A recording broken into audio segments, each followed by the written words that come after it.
Thanks for joining us. I'm Bridget Shanahan. And I'm Vince Petrano. We begin with growing protests in Madison today.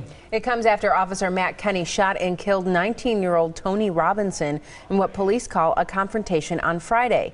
Mary Spacuzza of the Journal-Sentinel captured these pictures of students walking out of their high school this afternoon.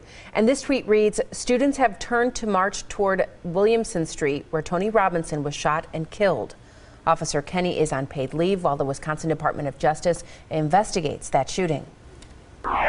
More local news now. The final step for right-to-work legislation becoming law. Governor Scott Walker signed the bill at Badger Meter in Brown Deer today. CEO Richard Mewson has voiced his support for right-to-work. Today, he announced a new manufacturing line and 50 new jobs. This is an important bill for Wisconsin. When companies like mine with multiple plants in multiple states decide where to locate work, very often we're looking at factors like the capability of the plant, the productivity of the plant, but also the future of the state and the competitiveness of the state. We caught up with one Badger Meter employee. He says the feeling among his colleagues right now is just uncertainty. Milwaukee Mayor Tom Barrett delivered his 11th State of the City address today. He highlighted economic growth and improved community police relations. Barrett expressed his support for Governor Walker's financing plan to replace the Bradley Center and also addressed the city's other major project, the streetcar. We've got the financing in place. We know the financing is there. Now, obviously, the construction, the final design and engineering has to take place. But I wanted to acknowledge that I know it's a controversial issue because clearly it was a controversial issue and remains one. Barrett also talked about plans to improve infrastructure in the city, including paving 21 miles of city streets and adding more bike sharing stations. A sign of spring at Miller Park. Crews removed the tarp, revealing that fresh green grass underneath today. First step in the process of getting the field ready for opening day. The Brewers set to take on the Colorado Rockies on April 6th. Hello again, everybody. I'm Storm Team 4 meteorologist Scott Steele in the Weather Center. And check out this morning's lows. Quite a range, anywhere from 20 degrees in Lake Geneva to 30 in Fondy. And the difference being there was some cloud cover overhead up to the north of Milwaukee that kept temperatures in line, acting as a blanket on the atmosphere. But boy, any heat in the day escaped into the atmosphere down to the south because it was starry skies from Milwaukee southward.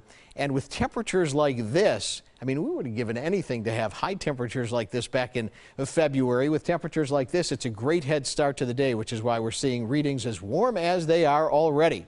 In your weather headlines then on this Monday, hope you had a good weekend, everybody. By the way, ton of sun on tap, a toasty Tuesday as well, and we're going to string together dry day after dry day for the rest of this work week, perhaps even into the upcoming weekend. Here's a look at future forecast. A little disturbance that's kind of petering out up to our north, producing that cloudiness in northern Wisconsin.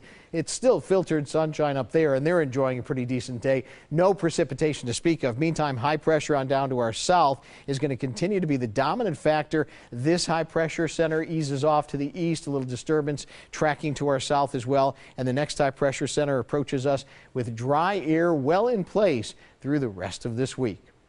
Again, future forecast close up showing that we could see just a few clouds developing during the overnight hours tonight. But I think the computer model's overdoing it a little bit. And as we go through the daytime hours tomorrow and into Wednesday, look for bright sunshine. Looks like it's going to continue to be a very pleasant next couple of days. In fact, if you're on the road tomorrow, look at this, bright sunshine, north, central, and south across the Badgerland and off to the west. Even brighter skies and potentially 61 degrees in the Twin Cities for tomorrow, 62 in Sioux Falls, 67 in Des Moines. I think closer to home from here to Chicago will be a little closer to the middle 50s. Well, here is your Storm Team forecast for the rest of today. Look for temperatures hovering near 50 degrees with mostly sunny skies. We've seen just a few mid-level clouds, shouldn't amount to hill of beans. And then for tonight, starry skies with just a few patchy clouds. We'll call it mainly clear, and mild temperatures down into the middle 20s to low 30s. And then for tomorrow, look for bright sunshine again with temperatures ranging anywhere from the upper 40s to mid 50s. Here comes your Storm Team 4 7-day forecast, and get ready for double nickels of potential high temperature across the area tomorrow. I think the warmest of this week, and then we'll continue to see bright sunshine through the balance of the week, but winds will shift around to more of a northeasterly direction, keeping things a little cooler along the lake. In fact, about 42 degrees on Thursday. But it will be even warmer inland with locations near Waukesha touching near 50 degrees.